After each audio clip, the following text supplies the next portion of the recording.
The present day, a freezing winter night. Place, Boston, Massachusetts. Specifically a rooftop ledge 12 stories high, overlooking a city that never sleeps. The event, a girl runs away from a funeral, trying to escape a painful past, only to fall in love with a man who promises her the world, but hides a nightmare behind his smile. The narrator, Khaled. Peace be upon you. Once upon a time, on a night colder than ice, we find our girl Lily Bloom. She is sitting on the edge of a rooftop, legs dangling over the city. She just came from her father's funeral. Now, you'd expect her to be crying, right? Naturally? But she isn't. She is relieved. See, her father was the mayor of the town. To the public, he was a hero. But inside their house, he was a monster. He beat her mother for years. And Lily grew up watching her mom take the abuse and stay silent just to keep up appearances. So tonight, standing on that ledge, she isn't grieving him. She is hating herself for feeling happy that he's gone. Suddenly, the heavy steel door behind her flies open. Bam! Guy storms in. Not just any guy. This guy looks like he walked out of a movie poster. It's a tall, expensive suit, devastatingly handsome. His name is Ryle Kincaid. He doesn't see Lily. He is in a blind rage. He grabs an old plastic chair and kicks it over and over until he shatters it into a million pieces. When he finally notices her, he freezes. But instead of the awkward sorry and leaving, they start talking. And because they are strangers who will never meet again, they decide to play a game called Naked Truths. No lies. No filters. Just the brutal truth, Ryle tells her. Look, I'm a neurosurgeon. I'm brilliant, I'm rich, and I'm arrogant. But here's the catch. I don't do relationships. I don't do marriage. I'm a one-night stand kind of guy. I don't have room in my life for a family. Lily looks at him and says, I'm the exact opposite. I'm a romantic. I want the house, the husband, the commitment. I want the fairy tale. They are polar opposites. But the chemistry was electric. Eventually, Ryle gets paged by the hospital, looks at her one last time and says, It was nice meeting you, Lily Bloom, and he leaves. Lily thinks, good. He's toxic. Bullet dodged. Fast forward 6 months. Lily decides to chase her dream. She opens a flower shop in Boston, but not a normal flower shop. Lily likes dark flowers plants that look rugged and sad. It's weird, but it works. During this time, we learn a secret about Lily through her old teenage diaries. Lily had a first love, a homeless boy named Atlas Corrigan. He was squatting in an abandoned house behind her backyard. She used to sneak him food and blankets. He was her safe haven when her dad was going crazy at home. Her dad found them. He beat Atlas nearly to death and ran him out of town. Before Atlas left, bleeding and broken, he promised her, I will come back for you, Lily, when I'm a man and I can protect you. But he never did. Back to the present. Lily hires a rich, bored, but lovely girl named Alyssa to be her assistant. They become best friends instantly. On opening day, the shop is full.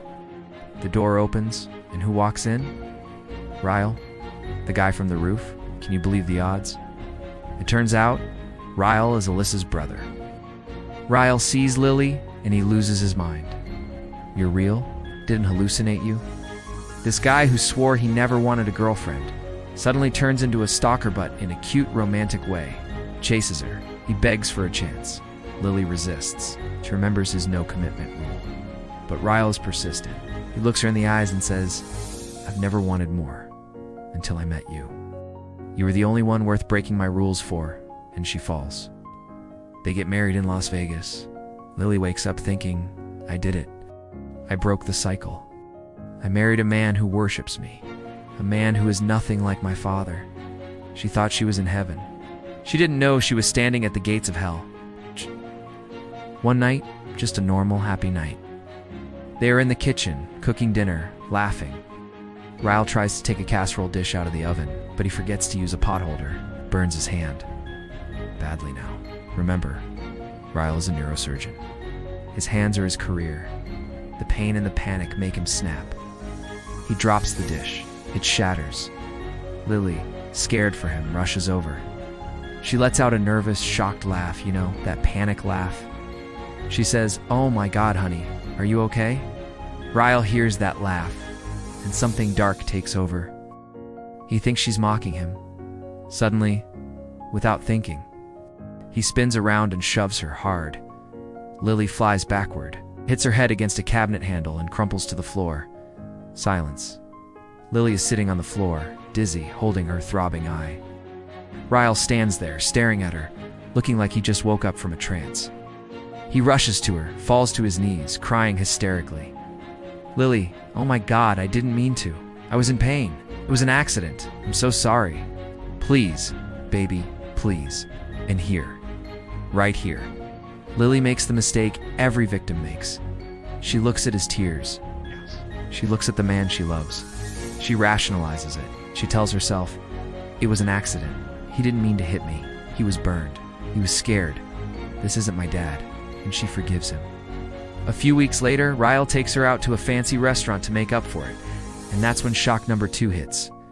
The owner of the restaurant, the head chef, is Atlas. Her homeless boy is back. He's successful, handsome, and stable. Atlas sees Lily. He sees the small bandage on her forehead from the kitchen accident. Atlas doesn't look at her with romance. He looks at her with fear. He recognizes that look. He saw it on her mother years ago. Ryle notices the look, and the green monster of jealousy wakes up. When they get home, Ryle snaps. "Who is he? Why was he looking at you like that? Are you cheating on me?" And for the second time, Ryle hurts her. This time it wasn't a shove. He pushes her down the stairs, and again. The cycle repeats. The tears, the begging. "I have a temper problem. I'm sick. Help me, Lily. Don't leave me." And because she loves him, she stays. Because that's what you do for your husband, right? Things calm down. Lily finds out she's pregnant. She thinks this is it. Baby will fix us.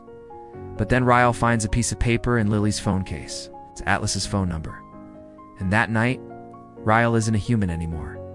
He becomes a monster. He doesn't just hit her, he attacks her. He bites her shoulder so hard it leaves a scar. He almost kills her. Lily manages to escape.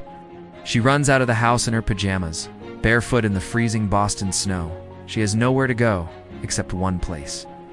Atlas's restaurant. He takes her in. He cleans her wounds. He keeps her safe. The baby is born. Beautiful little girl named Emmy. Ryle comes to the hospital. Lily allows him in. It's a quiet moment. Ryle is holding the baby, looking at her with pure love. He looks at Lily, tears streaming down his face. He says, "Lily, look at our family. I'm getting help. I'm going to therapy, please. Come home.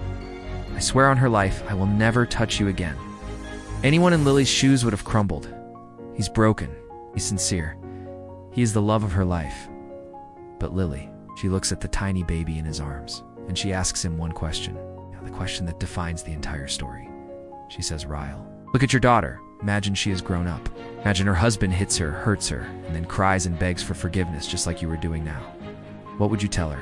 Would you tell her to go back to him because he loves her?" Ryle freezes. He goes pale.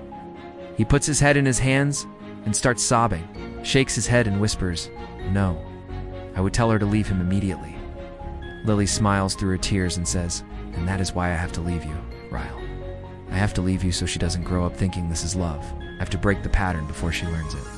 The cycle." It ends with us. Lily asks for a divorce. Not because she stopped loving him.